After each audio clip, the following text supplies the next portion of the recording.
ዘጸአት ምዕራፍ 2 ላይ የእግዚአብሔር ቃል ሲናገር አንድ ሌዋዊ ሄዶ ሌዋዊን አገባ፣ ከዛ ጸነሰች፣ ወንድ ልጅም ወለደች ብሎ ይጀምራል።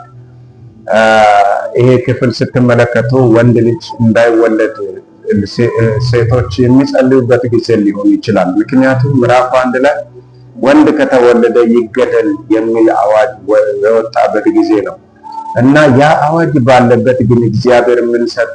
ወንድ ልጅ ሰጣቸው ማለት ነው። እና መጽሐፍ ሲናገር ሴቲቱም ጸነሰች ወንድ ልጅም ወለደች ብሎ ይናገራል ቁጥር 2 ላይ እና ጸንሳ ወንድ ልጅ በቸን ይሄ ወንድ ልጅ ባይወለድ ብለው የሚጸልዩበት ጊዜ ሊሆን ይችላል። ምክንያቱም ወንድ ይገደል በተባለበት ጊዜ ማንም ወላድ የሚገደለውን ልጅ መውለድ አይፈልግም። ነገር ግን እግዚአብሔር ወንድ ልጅ ሰጣት ብሎ ይናገራልና አዋጅ የማይገድበው ጌታ፣ አዋጅ የተኛውም አዋጅ የማይከለክለው ጌታ ወንድ ልጅ ሰጣት። ቀጥሎ ስትናገር መልካም እንደሆነ ባየች ጊዜ ብሎና ስለዚህ ሴት እስኪ ትንሽ እንመልከት። አንደኛ እንዳልነው መቼም ወንድ እንዲወለድ ማንም ወላድ ሊፈልግ የማይችልበት ጊዜ ነው። ምክንያቱም እንደተወለደ መገደል አለበት። ይሄ አዋጅ ባለበት ግን መጽሐፍ ሲናገር ወንድ ልጅ ወለደች ይላል። ያ ብቻ አይደለም፣ ሲታየው እንዲያውም ወንድ ሆነ ተወለድክ በቃ እንግዲህ የራስ ጉዳይ ብላ አለችው።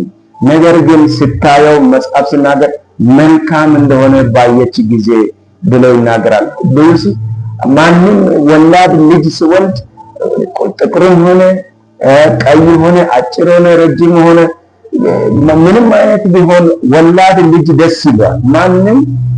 ነገር ግን እቺ ሴት እይታዋ የተለየ መልካም እንደሆነ ባየች ጊዜ ይላል።